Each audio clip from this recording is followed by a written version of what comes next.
High, আজকে আমি একটা কচুর রেসিপি মানে দুধ কচুর রেসিপি নিয়ে চলে এসেছি। ইলিশ মাছের মাথা দিয়ে পেঁয়াজ কুচানো, রসুন বাটা, পাঁচ ফোড়ন, তেজপাতা, শুকনো লঙ্কা, কাঁচা লঙ্কা, সর্ষে বাটা একটু, আর আদা জিরে বাটা। আমি ইলিশ মাছের মাথাগুলো ভেজে নেবো বলে তেল দিয়ে দিয়েছি, সর্ষের তেল। এই মাথাগুলো দিয়ে দিচ্ছি, একটু ভালো করে ভেজে নেবো। মাথাগুলো ভাজা হোক একটু ভালো করে বলে আমি পাঁচ ফোড়ন, কাঁচা লঙ্কা, শুকনো লঙ্কা, তেজপাতা দিয়ে দেবো।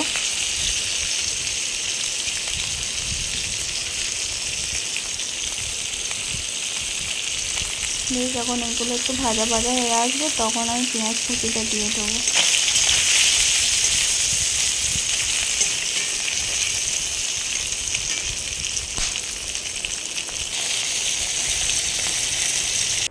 মুড়োগুলো ভাজা ভাজা হয়ে যেতে আমি পেঁয়াজ কুচি দিয়ে দিলাম। পেঁয়াজ কুচিটা দিয়ে দেওয়ার পরে পেঁয়াজটা একটু ভালো করে ভাজা ভাজা করে নেব।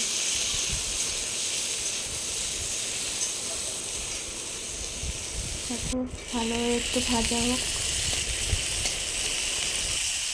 পেঁয়াজগুলো দেখো ভাজা ভাজা হয়ে গেছে আমার।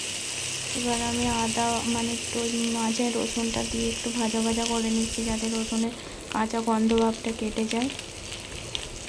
ভাজা হয়ে যেতে আমি একটু শুকনো লঙ্কা দিয়ে দিলাম। শুকনো লঙ্কা দিলে কালারটা ভালো আসে।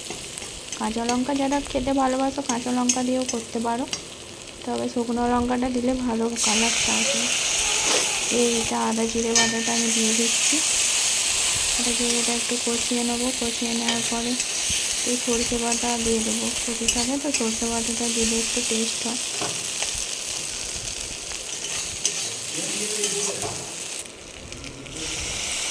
সরষে বাটাটা আমি দিয়ে দিলাম। এটা একটু ভালো করে কষিয়ে নেবো, নেড়ে চেড়ে, যতক্ষণ না তেল ছেড়ে আসে মশলাটা দিয়ে।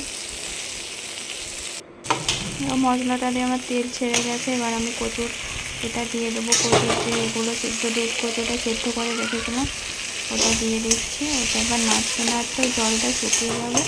শুকিয়ে গেলে ওটা দিয়েও তেল ছেড়ে যাবে, তখন দেখবো যে আমার রান্নাটা কমপ্লিট হয়ে গেছে। দারুণ খেতে লাগে এটা পুরোনো দিনে।